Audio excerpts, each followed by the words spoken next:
Welcome to Get the Facts, the program that provides you with accurate and timely information on government's policies, initiatives, and matters of national interest.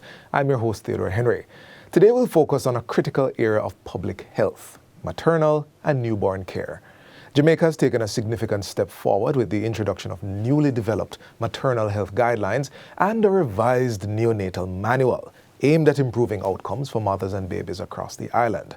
Joining us for this important discussion, we have two special guests, Dr. Claudia Allen Burton, and let me get the titles correctly, obstetrician, gynecologist, maternal fetal medicine specialist at the Victoria Jubilee Hospital, chair of the Guideline Development Committee Emergency Obstetrics Protocols, and Dr. Carol Lord, a National Maternal and Neonatal Health Coordinator, a public health specialist in the Family Health Unit of the Ministry of Health and Wellness, and chair of the National Neonatal Technical Working Group. Doctors Lord and Burton, welcome. Thank you. Thank you. And I hope I got everything correct. Perfect. Wonderful. Well, let's jump into getting some facts here. So the newly developed neonatal health guidelines and the maternal health guidelines, why was it necessary at this time to redevelop this and update, upgrade? Why was it necessary? Dr. Burton. Okay, so for the maternal health guidelines, the last edition was published or edited in 2013, I believe. So with the ministry's thrust in reducing maternal mortality, this had to be updated. A lot has happened since 2013, so we really needed to tackle the causes of maternal mortality, which is what is in the guidelines. We took the main causes of maternal mortality and we standardized the care and made it applicable for our setting. I don't want to let you go yet, Dr. Burton, because you said the main causes of mortality. What are those? So for maternal mortality in Jamaica, the top three causes are hypertension in pregnancy, as well as venous thromboembolism or a blood clot, whether it be leg or lung. And the other cause is hemorrhage, postpartum hemorrhage. So those are the top three causes of maternal mortality in Jamaica. Postpartum hemorrhage, meaning after you have... Oh, okay. Yes. Okay, those are three top causes. Yes. Dr. Lord, so these guidelines, we had an event where it was formally handed over to, it was Spanish Town, I believe, Spanish Town Hospital, and the intent is to go island-wide. This handing over of the guidelines, what does that mean for an hospital? The handing over of the guidelines means that the public should know that it is our commitment. Listen, we care for you. Okay. We have step-by-step approach in which all the hospitals across the region would be offering the mother and the baby the same care. So if you go to Victoria Jubilee Hospital, you go to Mandeville Hospital, you go to Port Antonio Hospital, your baby is admitted to the hospital. We have the step-by-step guideline, which is able to guide the officers, the support, the nursing staff, the doctors, as to how to offer care for these babies. In that we're moving away from the variation of individual care. Right. We want institutional care. So Dr. Lord, it's standardized care. It's no longer about, maybe that's a good hospital, maybe that's, it's wherever you go. Right. These are the standard operating Excellent. procedures. All right, so Dr. Lord, I'm still with you. We know Jamaica has seen some improvement in the maternal mortality figures. Can you share some data on that?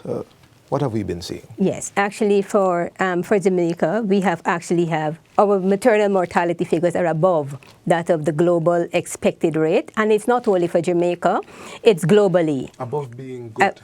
No, above being not good. Oh, okay. Means that the target is 70. It's worse. It is 70 for 100,000 live births. That's our Sustainable Development Goal target. Right. But globally, especially in light of the COVID-19 pandemic, countries across the world have not been able to achieve this target, and Jamaica forms part of that. Right. So our maternal mortality ratio is very high. But what is it? The good news is that it's not where we want it to be, but it is coming down. Right. And so that's the idea. Once we see that there is progress, there is hope.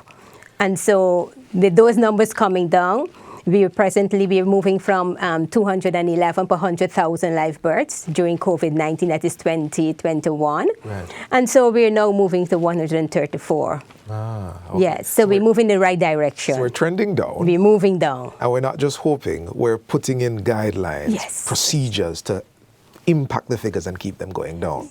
Yes, but not only putting in figures, we also conducting training. Okay, can you tell us a little bit more about that training? Just a little. Yes, a little on the training is that we have training on these guidelines because it's the guidelines are not just there to be in the office on a shelf or anywhere, but what we want it to be a living document, that it would be guiding management. And so we've actually conducted training. We've actually trained over 3,000 persons within this last year, and the year before it's over 5,000 persons, healthcare workers, on these on the step-by-step process we have in these guidelines. So that will help to influence care, whereby we have early identification and early intervention to save lives. I love what you said. Not a document on the wall, but a living document. We could take that to the bank. Dr. Burton, now coming back to you. How are these guidelines developed? All right. So first and foremost, as I said, we earmarked the top causes of maternal mortality. And we believe that if we can identify these causes and standardize the care for these top causes, then we'd better be able to offer, not just standardized, but world-class care for our mothers and our babies as well. So the main causes of maternal mortality, as I'd mentioned, the hemorrhage, the thromboembolism or clot, right? As well as the other causes that we looked at in these guidelines are sepsis or overwhelming infection, right? The hemorrhage, we said, our patients living with sickle cell disease, they contribute a significant portion to our mortality figures. So we had to really look at the care of these patients. So we did a deep literature review into each condition. We went through, introduction in the condition. We spoke about the risk factors for some of these conditions, because a lot of these patients, unless they knew prior to getting pregnant that they had or are at risk for these conditions, sometimes, it's difficult to access the care when necessary. So you started with the issues. We started with the issues. We started even before pregnancy, right? So we want the persons who have these conditions, you seek care. If you're thinking about getting pregnant, seek care. Get your condition under control, identify if you're at risk for any of these conditions, and start your care early. Dr. Burton, I have to jump in here. We have to take a little break. This is a very enlightening discussion on how Jamaica is strengthening care for mothers and newborns. So we're taking a quick break, but when we return, we're going to continue with Dr. Burton telling us how the guidelines came together. We'll look at the revised neonatal manual, the role of health professionals, and what these changes mean for families across the island. Stay with us. This is Get the Facts, and we'll be right back.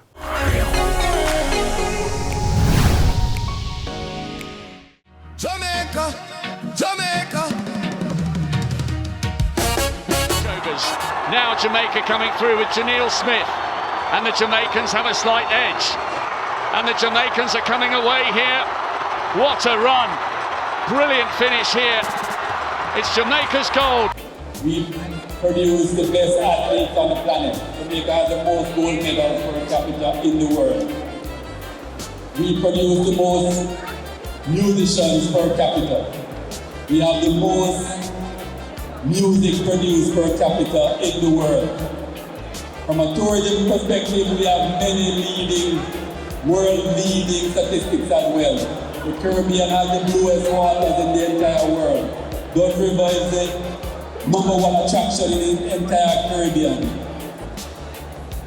The luminous lagoon in Palma is the brightest luminous lagoon in the whole world.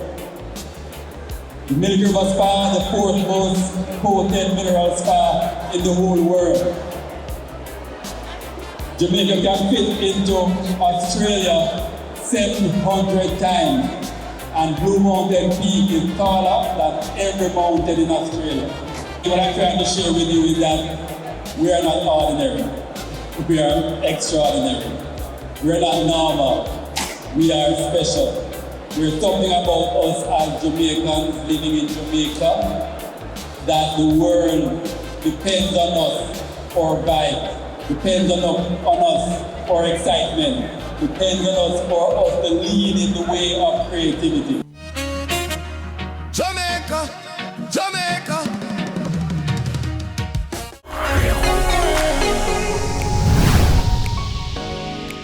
Welcome back to Get the Facts. We're discussing Jamaica's newly launched maternal health guidelines and revised neonatal manual with our two guests, Dr. Claudia Allen Burton and Dr. Carol Lord.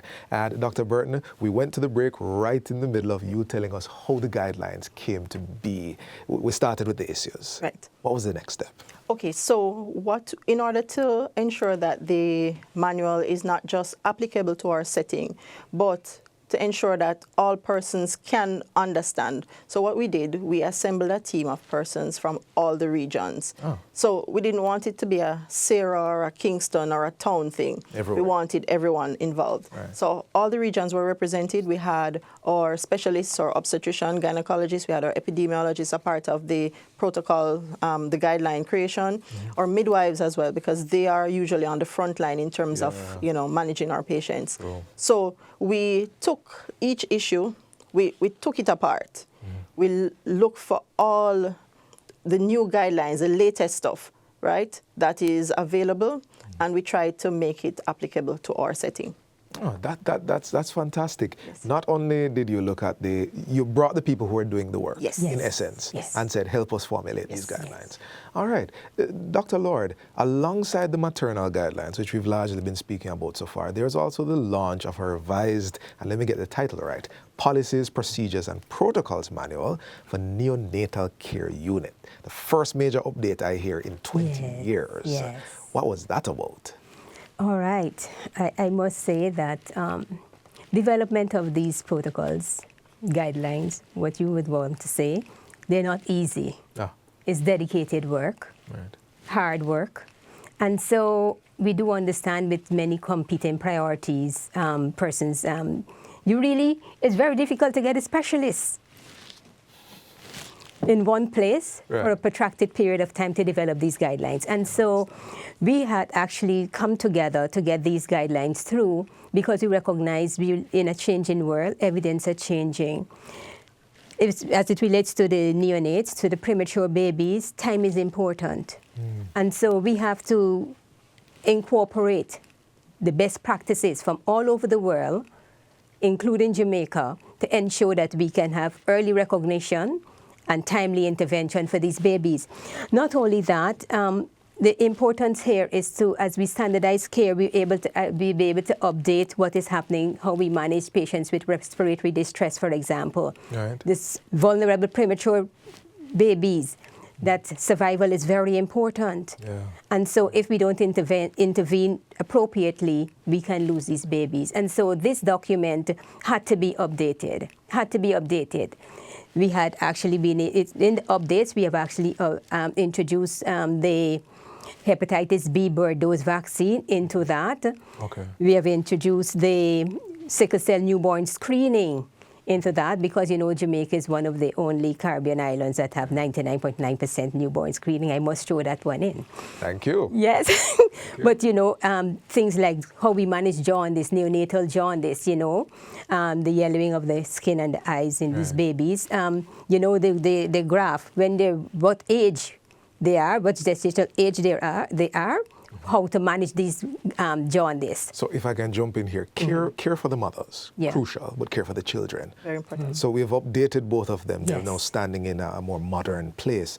And the manual, you mentioned how timely, let me phrase this correctly, how important time is, especially in neonatal care. So the manual emphasizes prompt admission, accurate documentation. What else are some of the key foundational things in that manual? Well, coordination among the teams. Right, because the teams must be able to have a coordinated approach to management. The neonatal and the obstetric team, they must be able, okay, we have a mommy on the ward. Neonatal team, please come, tell mommy what to expect. Okay. All right, so that integration and that coordination in care help the nursery team to say, well, listen, mommy's going to deliver today. And so please make preparation. She needs a ventilator, she needs CPAP. Please get those things ready for this baby. As soon as the baby comes out, go into the care. Because you know what? These premature babies and the babies born before the completed 37 weeks, we will say, they are actually taking up about over 50%. The death of these children are over 50% of on the 5 mortality rates globally. Okay. So we needed to revise this manual. Right.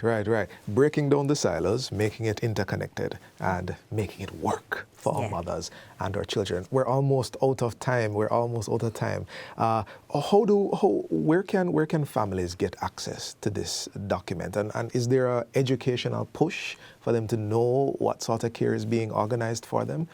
Persons outside of the health sector itself. Dr. Burton?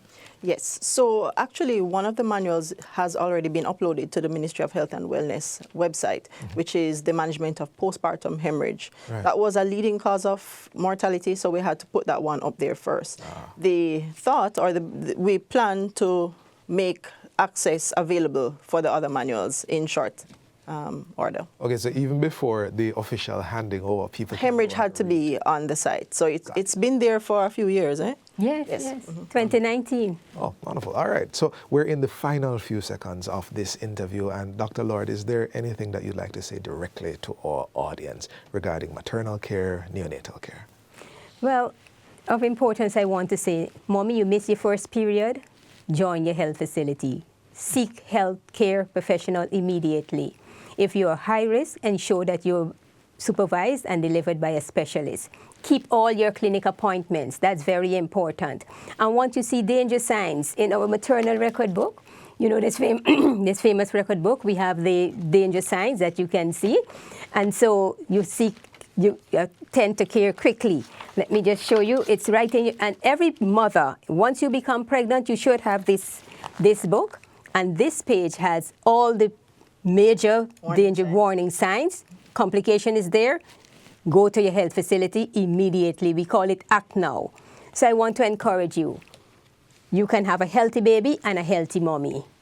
Thank you, Dr. Lord. And we also know that there has been a neonatal parent handbook that was introduced as well, which is also designed for the empowering of families, especially the parents of the babies who are admitted to neonatal units. All that information is there for you, and you've heard them go into why this was developed.